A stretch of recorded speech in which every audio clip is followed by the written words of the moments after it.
నమస్తే ABC news కి స్వాగతం. ముందుగా ముఖ్యాంశాలు చూద్దాం.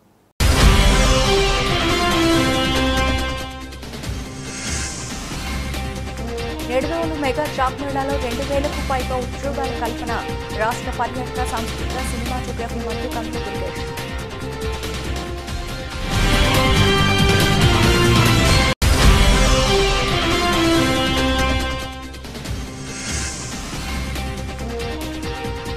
ఆకట్టుకున్న ఫైర్ పోలీసు వైద్య ఆరోగ్య విభాగం నమూనా విన్యాసాలు. సిపిఆర్ ద్వారా ప్రాణ రక్షణ ప్రక్రియ నమూనా.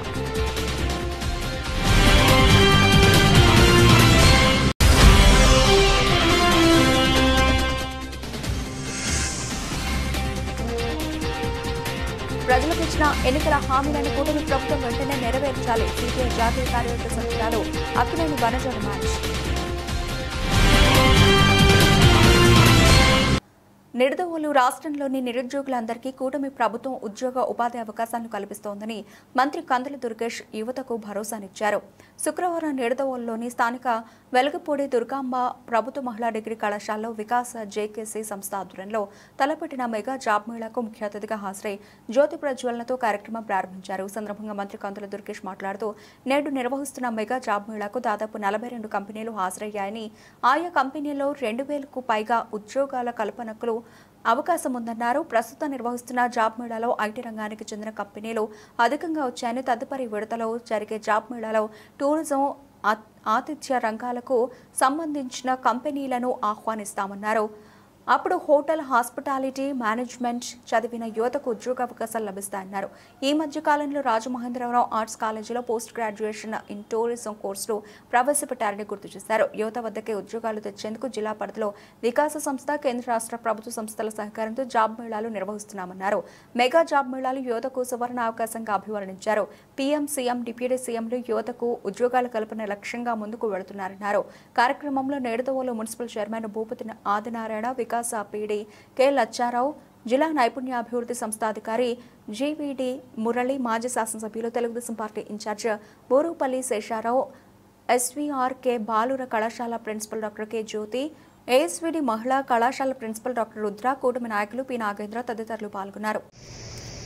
ఈ రోజు నిర్వహిస్తున్నటువంటి మెగా జాబ్ మేళాకి అధ్యక్షత వహిస్తున్నటువంటి వికాస పీడీ గారు, అదేవిధంగా ఇక్కడికి విచ్చేసినటువంటి 50 మంది విద్యార్థులు ఉన్నారు, ఉద్యోగాని కోసం వచ్చినటువంటి వారు ఉన్నారు. వారందరికీ కూడా శుభాశీస్సులు అందజేస్తా ఉన్నాను.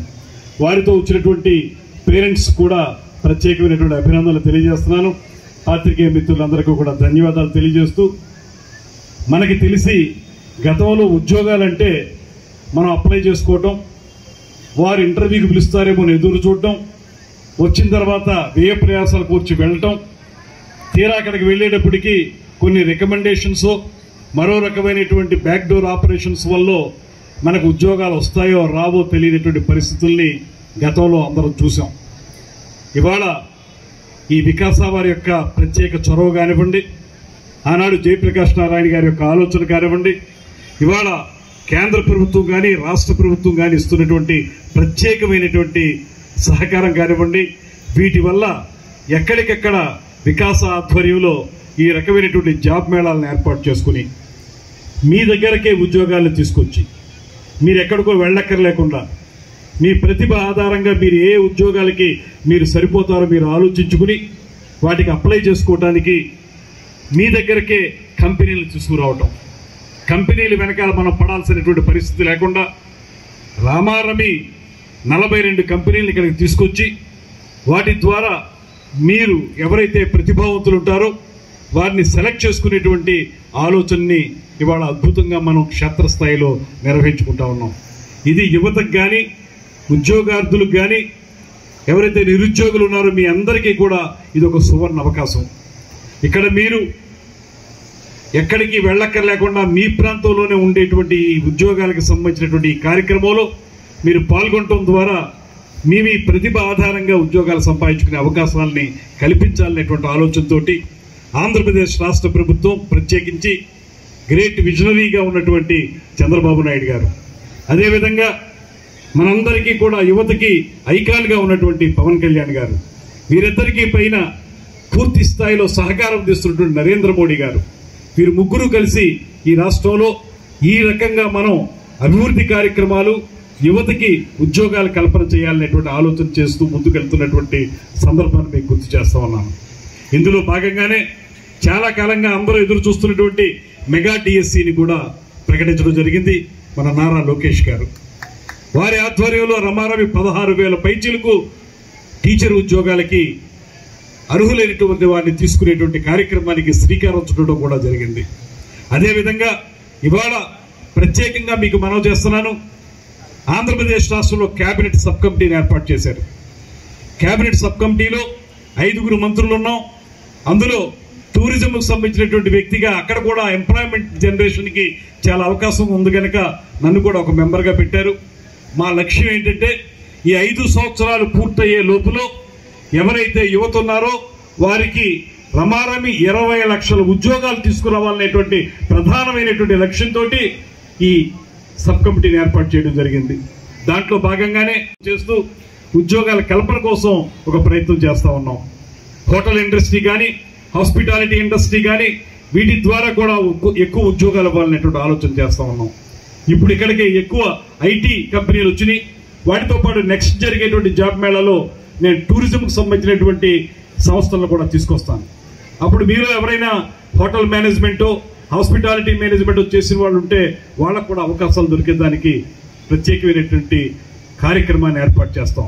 ఎందుకంటే మన రాజమండ్రి ఆర్ట్స్ కాలేజీలో కూడా ఈ మధ్య కాలంలోనే పోస్ట్ గ్రాడ్యుయేషన్ ఇన్ టూరిజం అనేటువంటి సబ్జెక్ట్ను కూడా పెట్టారు. అలా చాలా కాలేజీల్లో వాటిని కూడా ప్రారంభిస్తూ ఉన్నారు. వాటన్నిటికీ సంబంధించి చదువుకున్న వాళ్ళకి ఉద్యోగాలు ఇవ్వాల్సిన బాధ్యత మా మీద ఉంది. తప్పనిసరిగా చేస్తాం. గతంలో ఎన్నో లక్షల ఉద్యోగాలు ఇస్తామని చెప్పి నమ్మబలికి ఓట్లు దండుకున్నటువంటి ఆ ప్రభుత్వం ఏ రోజు కూడా ఉద్యోగాల కల్పన విషయంలో ఇలాంటి కార్యక్రమాలను కానీ ఇతర కార్యక్రమాలను కానీ చేపట్టనటువంటి నేపథ్యాన్ని మనం చూసాం. దానికి భిన్నంగా ఇవాళ ఒకటి మాత్రం స్పష్టంగా చెప్తా ఉన్నాం. ఇవాళ 42 కంపెనీలు వచ్చాయి. రమారమి 2,000 ఉద్యోగాలకు అవకాశం ఉంది. ఇప్పటికి 1,500 మంది చదువుకున్న విద్యార్థులు వారు రిజిస్ట్రేషన్ చేయించుకున్నారు. ఇంకా రిజిస్ట్రేషన్ కొనసాగుతూ ఉంది. మీ ప్రతిభ ఆధారంగా తప్పనిసరిగా మీ అందరికీ ఉద్యోగాలు వస్తాయి. దాంతోపాటు నేను వికాస వారిని ఇప్పుడే కోరాను, ఆన్గోయింగ్ ట్రైనింగ్ ప్రోగ్రామ్ ఒకటి ఏర్పాటు చేద్దామని. ఎందువల్లనంటే ఉద్యోగాలకు అవసరమైనటువంటి అంశాల్లో మీ కమ్యూనికేషన్ స్కిల్స్ కూడా చాలా అవసరం. మీరు ఎంత తెలివైన విద్యార్థులు అయినప్పటికీ కూడా, ఎంత బాగా చదువుకున్నవారైనప్పటికీ కూడా మీరు ఆ గ్రూప్ డిస్కషన్ జరిగేటప్పుడు స్పష్టమైనటువంటి ప్రజెంటేషన్ మీరు చేయలేకపోతే వెనకబడిపోయేటువంటి పరిస్థితి ఉంది. అందువల్ల ఒక ఆన్ గోయింగ్ ట్రైనింగ్ ప్రోగ్రామ్ ఒకటి పెట్టినట్లయితే ఇక్కడ మీకు ఉద్యోగాలు సంపాదించుకోవడానికి అవసరమైనటువంటి శిక్షణను కూడా కొనసాగించే విధంగా వారికి చెప్పాం. మీరు ఏ విధమైనటువంటి అకామిడేషన్ కావాల్సిన మేము ఏర్పాటు చేస్తాం, ఇక్కడికి మాత్రం తీసుకురండి అంటే వారు ఇప్పుడే చెప్పారు. టీసీఎస్ నుంచి కానీ, కాగ్నిజెన్స్ నుంచి కానీ తప్పనిసరిగా ఇంపార్టెంట్ ట్రైనింగ్ లీడర్స్ని తీసుకొస్తాం, ఆ ట్రైనింగ్ కూడా ఏర్పాటు చేస్తాం అనేటువంటి మాట చెప్పారు. దాన్ని కూడా సద్వినియోగం చేసుకుందాం. ఇప్పుడు మీరు 100% ఇక్కడికి వచ్చిన వాళ్ళందరూ 2,000 ఉద్యోగాలు ఉన్నాయి కనుక, ఇప్పటికి 1,500 రిజిస్ట్రేషన్లు అయ్యాయి కనుక ఇంకా ఒక 500 మంది రిజిస్ట్రేషన్ అయినప్పటికీ కూడా అందరికీ ఉద్యోగాలు వచ్చేటువంటి అవకాశం ఉంది. కాకపోతే ఒకవేళ ఎక్కడైనా మన క్వాలిఫికేషన్స్ లేకపోతే మన యొక్క ప్రతిభ సరిపోకపోతే మాత్రం దానికి కూడా ఇబ్బంది పడద్దనేటువంటి మాట కూడా మీకు తెలియజేస్తా ఉన్నాం. ఇవాళ రాకపోయినా రాబోయే రోజుల్లో మీకు ఉద్యోగం సంపాదించుకోవడానికి అవసరమైనటువంటి శిక్షణని మీకు ఏర్పాటు చేసి తద్వారా మీరు ఖచ్చితంగా 100% ఉద్యోగం సంపాదించుకునే విధంగా ప్రభుత్వం ముందుకు వస్తుందనేటువంటి మాటను కూడా మీ అందరికీ నేను మనవి చేస్తున్నా.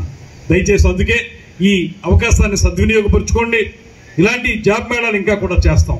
ఇక్కడతో అయిపోయిందని కాదు, రాబోయే రోజుల్లో మరిన్ని జాబ్ మేళాలు పెట్టి ఎవరైతే ఫ్రెష్గా బయటకు వచ్చినటువంటి స్టూడెంట్స్ ఉంటారో లేకపోతే ఇప్పటికీ ఉద్యోగాల అన్వేషణలో ఉన్నవారు ఉంటారో వారందరికీ కూడా ఉద్యోగాలు కల్పన చేయడమే ధ్యేయంగా ప్రభుత్వం నడుస్తూ ఉంది. దీనికి సంబంధించి 20 లక్షల ఉద్యోగాల కల్పన అనేటువంటి మాట ఏదైతే ఉందో దాని మీద మన విద్యాశాఖ మంత్రి నారా లోకేష్ గారు చాలా ప్రత్యేకమైన శ్రద్ధ పెట్టారు. దీని మీద రాబోయే రోజుల్లో ప్రతి విద్యార్థికి ఒక ప్రత్యేకమైనటువంటి ఉద్యోగం వచ్చే విధంగా, దాంతోపాటు ముఖ్యమంత్రి చంద్రబాబు నాయుడు గారు ప్రత్యేకంగా చెప్తున్నది ప్రతి ఇంటి నుంచి కూడా ఒక ఎంటర్ప్రెన్యూర్ తయారవ్వాలని. ఒక పారిశ్రామికవేత్త చిన్న స్థాయిలోని MSME అంటారు కదా, ఆ ప్రకారం చిన్న చిన్న సంస్థలతో ప్రారంభించి పెద్ద పారిశ్రామికవేత్తలుగా ఎదిగేందుకు వీలుగా ప్రతి ఇంటికి ఒక మహిళను తయారు చేయాలనేటువంటి ఆలోచన కూడా. పక్కన మనం ఉపాధి కల్పన అనేటువంటి మాటను కూడా చూసుకోండి. ఉద్యోగంతో పాటు చిన్న చిన్న పరిశ్రమలు ప్రారంభించుకోవటం, వాటి ద్వారా ఉన్నత స్థానానికి ఎదగడం లాంటి అంశాలను కూడా మీరు దృష్టిలో పెట్టుకుని దాని మీద కూడా మీరు దృష్టి సారించండి. ఎందువలనంటే ఇవాళ మనకు ఉన్నటువంటి అవకాశాలను అందిపుచ్చుకోవడం చాలా ముఖ్యం. దయచేసి మిమ్మల్ని అందరినీ కూడా కోరేది ఏంటంటే, ముఖ్యమంత్రి గారు టెక్నాలజీ విషయంలో ఎంత అద్భుతమైనటువంటి ప్రగతి సాధించారో మనందరూ ప్రత్యక్షంగా చూస్తూ తెలుస్తుంది. ఆర్టిఫిషియల్ ఇంటెలిజెన్స్ గురించి సంబంధించినటువంటి పూర్తి స్థాయి సమాచారం ఆయన దగ్గర ఉంది. ఏఐ ద్వారా ఏ రకంగా మనం ముందుకు వెళ్ళాలనేటువంటి మాట ఉంది. దాంతోపాటు మొన్నటి వరకు కంప్యూటర్స్, ఇవాళ క్వాంటమ్ కంప్యూటింగ్ అనేటువంటి మాటని మీ అందరికీ తెలిసే ఉంటుంది. క్వాంటమ్ కంప్యూటింగ్ అనేటువంటిది ఈ టెక్నాలజీలో మరింత ముందడుగు వేస్తున్నటువంటి అంశం. దానికి సంబంధించి కానీ బయోటెక్నాలజీ విషయంలో కానీ ముఖ్యమంత్రి గారి దగ్గర వివిధ రకాలైనటువంటి ఆలోచనలు ఉన్నాయి. వాటన్నింటినీ కూడా అమలు చేయడానికి అనేక రకాల సంస్థల్ని ముందుకు తీసుకొస్తా ఉన్నారు. మీరు ఎక్కడా కూడా ఏ రకంగానూ బాధపడద్దు. ఈ ప్రభుత్వం, ఈ కూటమి ప్రభుత్వం ఖచ్చితంగా ఈ రాష్ట్రంలో ఉన్నటువంటి నిరుద్యోగులందరికీ ఏదో రూపంలో ఉద్యోగాన్ని కానీ ఉపాధి కల్పన కానీ చేసి తీరుతుందనేటువంటి మాటని మీరు గట్టిగా నమ్మండి అనేటువంటి మాటను కూడా మీకు మనస్ఫూర్తిగా తెలియజేస్తున్నాను. తద్వారా మీ భవిష్యత్తు మీరు నిర్మించుకుందరు. కానీ మీ భవిష్యత్తు నిర్మాణంలో లేదా మీరు జీవితంలో స్థిరపడటంలో ఖచ్చితంగా మేము మీ వెనకాల నిలబడతాం. మీకు అవకాశాలను అందిపుచ్చుకునే విధంగా చేయటానికి మేము సిద్ధంగా ఉంటాం. రాజకీయ నాయకత్వం అనేది కేవలం రాజకీయపరమైనటువంటి అధికారాన్ని చలాయించడానికి మాత్రమే కాదు, సమాజంలో ఉన్నటువంటి యువతని సరైన మార్గంలో పెట్టేటువంటి ఆలోచన కూడా రాజకీయ నాయకత్వం చేయాలనేటువంటి మాటని ప్రగాఢంగా నమ్ముతున్నటువంటి ప్రభుత్వం ఈ ప్రభుత్వం. అందుకే మేము అందరం కూడా మీకు సహకారం నిలబడతాం. 100% మీరు జీవితంలో స్థిరపడే విధంగా చేస్తాం. ఇప్పుడున్న ఈ అవకాశాన్ని మీరు సద్వినియోగపరచుకోండి. సాయంత్రం మీకు మళ్ళీ ఎవరైతే సెలెక్ట్ అయ్యారో వాళ్ళకి ఆఫర్ లెటర్స్ కూడా ఇవ్వడం జరుగుతుంది. ఒకవేళ ఎవరైనా ఎక్కడైనా ఏ సందర్భం అన్నా మీకు రాకపోతే ఉద్యోగం, ఏం కంగారు పడద్దు. రాబోయే రోజుల్లో ఒక శిక్షణ కార్యక్రమాన్ని కూడా ఏర్పాటు చేసి నెక్స్ట్ విడతలో ఖచ్చితంగా మీకు ఉద్యోగం వచ్చే విధంగా కూడా మేము చూస్తామనేటువంటి మాటని ఈ సందర్భంగా మీ అందరికీ మనవి చేసుకుంటూ మీ అందరికీ కూడా శుభాకాంక్షలు తెలియజేస్తా ఉన్నాను. ముఖ్య అతిథిగా బాధ్యులుగా విచ్చేసినటువంటి మనందరి అభిమాన నాయకులు, మన నిడదవోలు నియోజకవర్గ శాసనసభ్యులు, అట్లాగే సినిమాటోగ్రఫీ, టూరిజం మంత్రివర్యులు శ్రీ కందుల దుర్గేష్ గారు, వారితో పాటు బీజేపీ నుంచి ఇచ్చేసినటువంటి నాగేంద్ర గారు, అట్లాగే వికాస ప్రాజెక్ట్ డైరెక్టర్ అయినటువంటి నచ్చారావు గారు, అలాగే మేడం రుద్ర మేడం గారు, అట్లాగే మన ఇంకో కాలేజీ ప్రిన్సిపాల్ గారు కూడా ఉన్నారు. వారికి, అలాగే వేదిక మీద ఉన్నటువంటి సహచార మిత్రులు, వేదిక ముందున్న ఇచ్చేశారు. విచ్చేసినటువంటి యువత అందరికీ కూడా ముందుగా మీకు అందరికీ కూడా best of luck, all the best చెప్తూ, మరి మీరందరూ మీ జీవితాల్లో సక్సెస్ అవ్వాలన్నది ఈ ఎన్డీఏ కూటమి ప్రభుత్వం యొక్క ప్రధానమైనటువంటి లక్ష్యం. మనం కూటమి ప్రభుత్వం ఏర్పడిన తరువాత గత 5 సంవత్సరాల వైఫల్యాలు, వాళ్ళు ఏదో చాలా అగాధాలు ఏర్పరిచి ఈ రాష్ట్రాన్ని వదిలిపెట్టి వెళ్తే అందరూ సమిష్టిగా ప్రజలందరూ కూడా ఒక సామాజిక స్పృహతోటి, ఒక బాధ్యతతోటి ఎన్డీఏ కూటమికి అధికారం కట్టబెట్టారు. కట్టబెట్టిన తర్వాత ఈ కూటమిలో ఉన్నటువంటి ప్రజాప్రతినిధులకు కానీ లేకపోతే అందులో ఉన్నటువంటి ప్రాతినిధ్యం వహించేటటువంటి మా అందరి యొక్క బాధ్యత ఏంటంటే, ప్రజలు ఏ ఉద్దేశంతో అయితే ఇంత పెద్ద స్ట్రైక్ రేట్ తోటి ఈ ప్రభుత్వాన్ని ఏర్పరచుకున్నారో అవన్నీ నెరవేర్చడమే ఇక్కడ ఎన్డీఏ కూటమి ప్రభుత్వం చంద్రబాబు నాయుడు గారి యొక్క ఆలోచన కానీ, అట్లాగే మన ఉప ముఖ్యమంత్రి పవన్ కళ్యాణ్ గారి ఆలోచన కానీ, పైనుండి మనకి అన్ని చూస్తున్నటువంటి నరేంద్ర మోడీ గారి ఆలోచన కానీ, ఇంచేతంటే బాధ్యత కలిగినటువంటి వ్యక్తులు. ఈ వ్యక్తులను అందరినీ కూడా ఎందుకు చెప్తున్నామంటే, అలాగే ఈవేళ విద్యాశాఖ మంత్రిగా ఉన్నటువంటి లోకేష్ బాబు గారి గురించి కూడా మాట్లాడుకోవాలి. ఇంచేతంటే ఉన్న విద్యా వ్యవస్థని ప్రభుత్వ స్కూల్స్ కానీ, కాలేజెస్ కానీ, యూనివర్సిటీస్ కానీ అన్ని చోట్ల సిస్టమ్స్ ఇంప్రూవైజ్ అయ్యేలాగా, స్టాండర్డైజ్ అయ్యేలాగా ఆలోచన చేసేటటువంటి వ్యక్తులు వీళ్ళంతా. కేంద్ర ప్రభుత్వం కేంద్ర హోంశాఖ సూచనలను అనుసరించి గురువారం సాయంత్రం నగరంలో ఉదయం జిల్లాలోని వివిధ ప్రాంతాల్లో మాక్ డ్రిల్ నిర్వహించడం జరిగిందని జిల్లా జాయింట్ కలెక్టర్ ఎస్ చిన్నరాముడు పేర్కొన్నారు. ఈ సందర్భంగా అదనపు SP D Subbaraju, RDO R Krishnanayak, జిల్లా అగ్నిమాపక అధికారి మార్టిన్ లూథర్ కింగ్, జిల్లా వైద్య ఆరోగ్య అధికారి doctor K Venkateswararao, CPO L Appalakonda, DIPRO CH Srinivas, AR DSP Ravikumar, రాష్ట్ర సమాచార కేంద్రం ఇన్ఛార్జి సహాయ సంచాలకులు ఎం లక్ష్మణాచార్యులు, సహాయ ఫైర్ అధికారి శ్రీనివాస్, తహసీల్దార్ పాపారావు, డిఎస్పీ, అగ్నిమాపక, వైద్య ఆరోగ్య, పోలీస్, రెవెన్యూ అధికారులు, సిబ్బంది, ఇతర బృందాల సభ్యులు పాల్గొన్నారు. మనం government ministry of home affairs, ministry for home affairs అలాగే స్టేట్ గవర్నమెంట్ వారి ఆదేశాల మేరకు మనం మన రాజమండ్రిలో అంటే మన ఆంధ్రప్రదేశ్ రాష్ట్రానికి సంబంధించి విశాఖపట్నానికి మనం కేటగిరీ 2 కింద ఇవ్వడం జరిగింది. మనం విశాఖపట్నం దగ్గరలో ఉన్నాం కాబట్టి మనం కూడా అలర్ట్గా ఉండాలని, హై అలర్ట్ ఉండాలనే ఉద్దేశంతో home affairs ministry home affairs వారి ఇచ్చిన ఆదేశాల మేరకు మనం అన్నీ కూడా మాక్ డ్రిల్ చేయడం జరిగింది. అలాగే పొద్దున అందరికీ అవేర్నెస్ ప్రోగ్రామ్ కూడా మనం పెట్టడం జరిగింది. అలాగే ఇప్పుడు ఇక్కడ మాక్ డ్రిల్ చేయడం జరిగింది. కాబట్టి ప్రజలందరూ కూడా, రాజమండ్రి ప్రజలందరూ కూడా అలర్ట్గా ఉండాలి. ఏనాడైనా ఎప్పుడైనా కూడా మనకు ఇన్సిడెంట్ జరిగే అవకాశాలు రావచ్చు అనే ఉద్దేశంతో మన జిల్లాలో అక్కడక్కడ ఎయిర్పోర్టును, తర్వాత కొన్ని ఇండస్ట్రీస్ ప్రాంతంలోనూ అన్ని చోట్ల కూడా ఇలాంటి మాక్ డ్రిల్ చేయడం జరుగుతుంది. కాబట్టి అందరూ కూడా అలర్ట్ ఉండాలని భావిస్తున్నాం. Thank you. రాజమండ్రి మొత్తం అన్ని మండలాల్లోని అన్ని పోలీస్ స్టేషన్ల పరిధిలో ఈ మాక్ డ్రిల్లు, దీని తాలూకా సెక్యూరిటీ ఆడిట్ గత 10 రోజుల నుంచి డీజీపీ గారి ఆదేశాలపై చేస్తూ ఉన్నారు. అలాగే మా కలెక్టర్ గారు, ఎస్పీ గారు ఇన్స్ట్రక్షన్స్పై నిన్నటి నుంచి మేము ఈ ప్రాక్టీసు అన్ని మండలాల్లో ఎంఆర్ఓలు, అలాగే అన్ని సబ్ డివిజన్లో ఆర్డీఓలు, డిఎస్పీలతోటి, మా ఎస్ఐలతోటి, సిఏలతోటి అనుసరించి తప్పనిసరిగా ప్రజలకు హెచ్చరికలు కానీ సమయస్ఫూర్తిగా ఏమేమి చేయాలి అనేది నడుచుకోవాల్సిన విషయాలని చెప్తున్నారు. నేను కలెక్టర్ గారు, సీఎం గారు మాకు వీడియో కాన్ఫరెన్స్ ద్వారా తెలియపరిచిన విషయాలు ముఖ్యమైనవి. ఒకటి, ఈ రోడ్డు మీద ఈ అలారం వచ్చిన వెంటనే ఎవరూ కూడా పరిగెట్టకూడదు, నడవకూడదు. సింపుల్గా క్రాలింగ్ చేయాలి. అంటే ఇలాగా రోడ్డు పైన పడుకున్నట్టుగా ఉండి ఈ చెస్ట్ గ్రౌండ్కి టచ్ చేయకుండా, హార్ట్ ప్రాబ్లం లేకుండా చూసుకోవాలి. రెండవది, చెట్ల కింద ఎవరు ఉండకూడదు. మూడవది, వెహికల్లో వెళ్ళే వాళ్ళు షెల్టర్కి వెళ్ళిపోవాలి, అంతేగాని వెహికల్ ఉండకూడదు.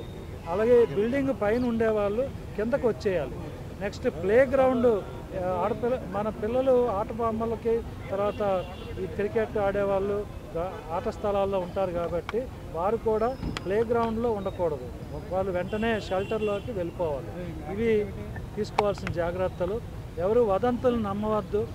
అలాగే సోషల్ మీడియాలో ఈ ఆర్మీ, పోలీసు వీరి తాలూకా ఈ స్టాండర్డ్ డ్రిల్, లేకపోతే స్టాండ్ టు డ్రిల్ అంటాము, వాటిని ఫోటో తీసి అవి సోషల్ మీడియాలో పెట్టి ప్రచారం చేయొద్దు. అందరూ నైతిక మద్దతు ఇవ్వండి.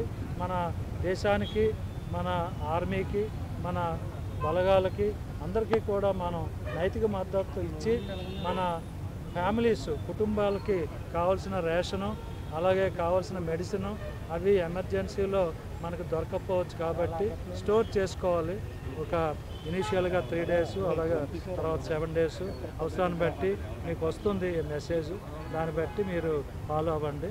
అందరికీ గౌతమి సూపర్ బజార్ స్థలంలో నిబంధనలకు విరుద్ధంగా సాగుతున్న 3 ఫ్లోర్ల నిర్మాణం ఆపకుండా ప్రస్తుత ఎమ్మెల్యే అనుసరిస్తున్న తీరును వదిలే ప్రసక్తే లేదని మాజీ ఎంపీ వైఎస్ఆర్ కాంగ్రెస్ పార్టీ రాష్ట్ర అధికార ప్రతినిధి మార్గన్ భరతరావు స్పష్టం చేశారు. ఎమ్మెల్యేను పార్టీగా చేసి హైకోర్టులో ఇంప్లీడ్ అవుతామని ఆయన ప్రకటించారు.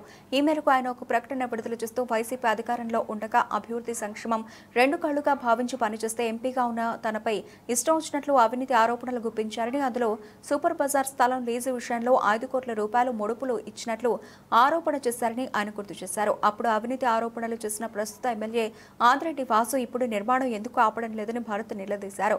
వాటిని నిరూపించి వాస్తవాలు ఏమిటో తేల్చాలని సవాళ్లు చేసిన స్పందించకుండా ఏదేదో మాట్లాడడం సరికాదని ఆయన పేర్కొన్నారు. 5 కోట్ల రూపాయలు తనకు ముడుపులు ఇచ్చినట్లు అప్పట్లో ఆరోపించి కరపత్రాలు వేసి నానా అల్లరి చేసి ప్రస్తుతం ఎమ్మెల్యేగా ఉండి కూడా నిర్మాణం ఆపడం లేదంటే మరి ఆ ముడుపులు ఎవరికి దక్కినట్లని భరత్ ప్రశ్నించారు.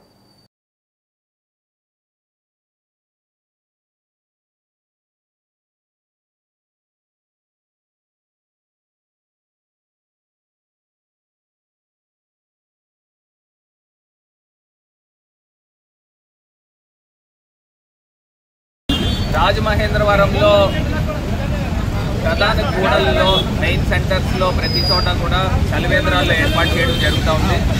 మార్నింగ్ 10 నుంచి 12 దాకా మజ్జిగ, చల్లటి మజ్జిగ మినరల్ వాటర్తో చేయించి ప్రతి సెంటర్లో కూడా ఇచ్చే కార్యక్రమం చేస్తున్నాము. గడిచిన 3-4 రోజుల నుంచి కూడా చూస్తే నిన్న గవర్నమెంట్ హాస్పిటల్ దగ్గర, ఈ రోజునేమో మనకి సోవాలమ్మ సెంటర్ రంభావరం థియేటర్కి ఎదురుకుండా వెజిటబుల్ మార్కెట్, అదేవిధంగా గోకవరం బస్ స్టాండ్ దగ్గర, మరి చూస్తే ఆజాద్ చౌక్ దగ్గర, ఇట్లా అన్ని ప్రాంతాల్లో కూడా పెట్టాము. రేపు రైల్వే స్టేషన్ దగ్గర, ఆర్టీసీ కాంప్లెక్స్ దగ్గర, మోరంపూడి సెంటర్, పాలి ఏరియాల్లో కూడా ఈ మజ్జిగ కేంద్రాలు పెట్టి ఉదయం 10-12 దాకా మజ్జిగ పెట్టి దాని తర్వాత నుంచి వాటర్ ఇచ్చే కార్యక్రమం చేస్తూ ఉన్నాము.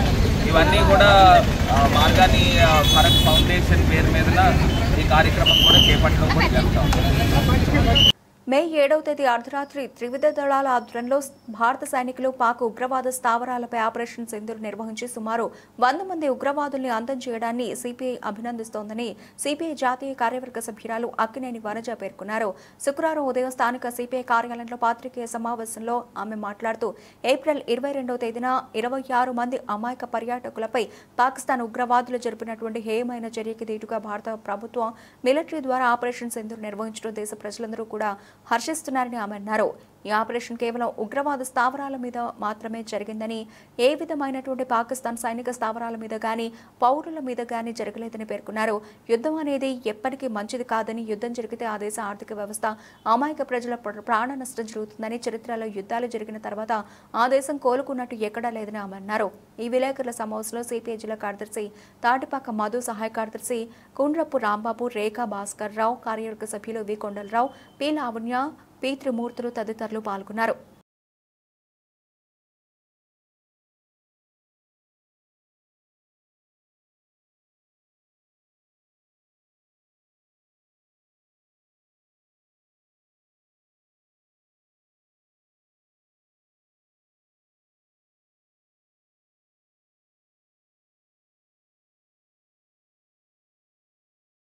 రాజ్నాథ్ సింగ్ మొత్తం అంతా కూడాను ఎలా జరిగింది ఏమిటి అవన్నీ మీరు చాలా బాగా చేశారు, విజయవంతంగా జరిగిందని అభినందన తెలియజేస్తున్నాము.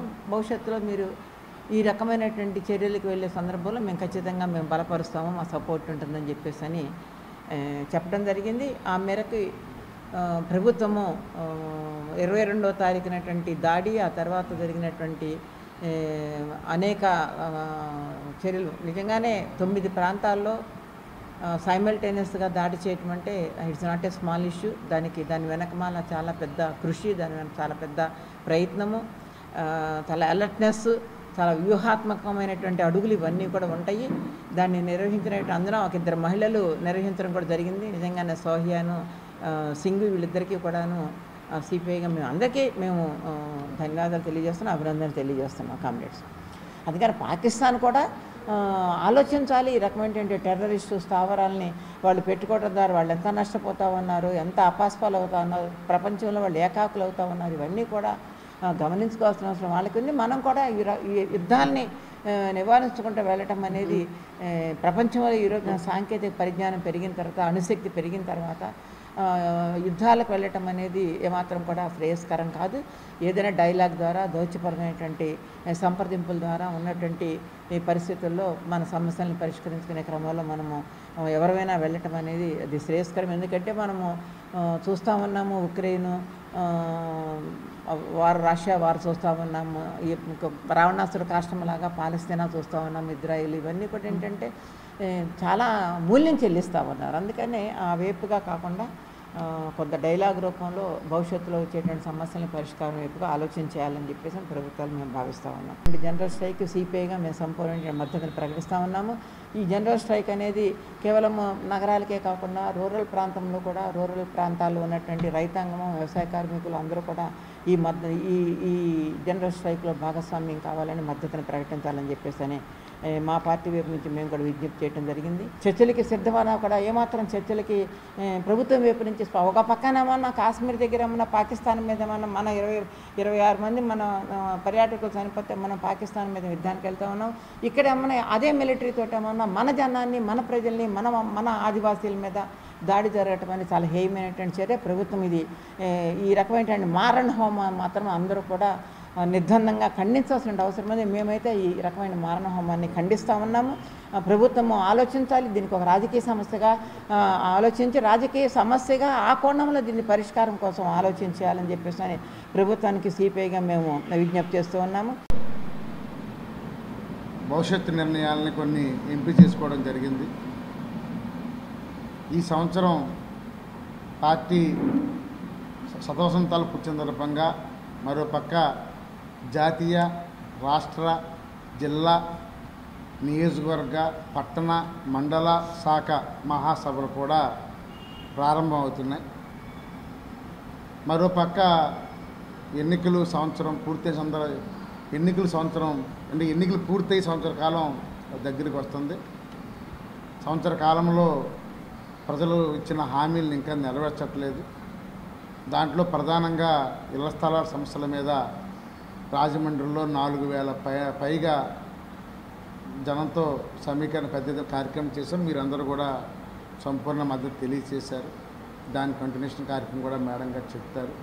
రెండో అన్నవరంగా ప్రసిద్ధి చెందిన ఆర్యాపురం శ్రీ సత్యనారాయణ స్వామివారి దేవస్థానంలో శ్రీ సత్యనారాయణ స్వామివారి త్రైహ్నిక దీక్ష దివ్య కళ్యాణ మహోత్సవాలు అంగరంగ వైభవంగా జరుగుతున్నాయి. గురువారం రాత్రి ఆలయ ప్రాంగణంలో శ్రీ రమా సత్యనారాయణ స్వామివారి కళ్యాణ మహోత్సవం జరిగింది. శ్రీ సత్యనారాయణ స్వామివారి సన్నిధిలో గురువారం సాయంత్రం 5:30 కళ్యాణ వేడుకలు ప్రారంభమయ్యాయి. కోలాటంతో ఊరేగింపు, తిరువీధి ఉత్సవం జరిగింది. 6 గంటలకు శ్రీ లలితా కళా నృత్యనికేతన చిన్నారులచే నృత్య ప్రదర్శన నిర్వహించారు. భక్తులు పెద్ద ఎత్తున తరలివచ్చి కళ్యాణ మహోత్సవాన్ని తిలకించి స్వామి అమ్మవార్ల ఆశీస్సులు పొందారు. అనంతరం భక్తులు ప్రసాద వితరణ చేశారు. జనసేన కార్పొరేషన్ అధ్యక్షుడు వై శ్రీను తదితరులు స్వామిని దర్శించుకున్నారు. ఆలయ ఉత్సవ కమిటీ ఆధ్వర్యంలో ఈ కళ్యాణ మహోత్సవాలు జరుగుతున్నాయి.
బులెటిన్ ముగించే ముందు హెడ్లైన్స్ మరోసారి.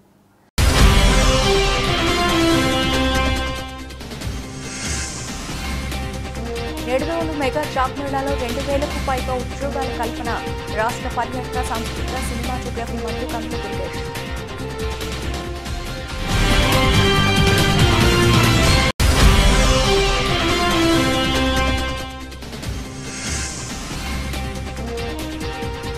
ఆకట్టుకున్న ఫైర్ పోలీసు వైద్య ఆరోగ్య విభాగం నమూనా విన్యాసాలు. సిపిఆర్ ద్వారా ప్రాణరక్షణ ప్రక్రియ నమూనా.